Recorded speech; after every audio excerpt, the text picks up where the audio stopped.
ఏం చేస్తున్నారు వాళ్ళమ్మో సిక్కుడుకాయ matching cover కూడా భలే కాంబినేషన్ కదా. అవునులే, కాంబినేషన్ కరెక్ట్గా ఉంటేనే చెప్పిన మాట వింటారు. అటు ఇటు ఉన్నారు అనుకో అస్సలు చెప్పిన మాట వింటారు. అప్పుడు లైఫ్ లీడ్ చేయడం చాలా కష్టమో ఇత్తమో ఓసారి చేసుకున్నాక తప్పదు కదా, లీడ్ చేయాల్సిందే.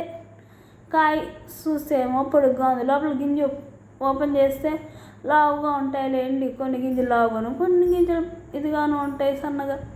అదేంటనండి, ఇంటికి వచ్చిన కోడలు మాత్రం లావుగా అవ్వకూడదు, కానీ తెచ్చుకున్న కూరగాయలు మాత్రం లావుగా ఉండొచ్చు. అది ఎందుకండి అట్లా? లావుగా ఉంటే మాత్రం టేస్ట్ బాగా వస్తాయి, వెయిట్ బాగుంటాయి అంటారు. అదే మనిషి లావెక్కితే మాత్రం అరే లావుగా ఉంది అంటారు. అదేంటండి నాకు ఇప్పటికే అర్థం కావడం. కూరగాయలకి మనుషులకి డిఫరెన్స్ ఉందనుకోండి. కూరగాయలు అయితే మనం పండిస్తాం, మనల్ని దేవుడు సృష్టిస్తాడు, అంతే సింపుల్.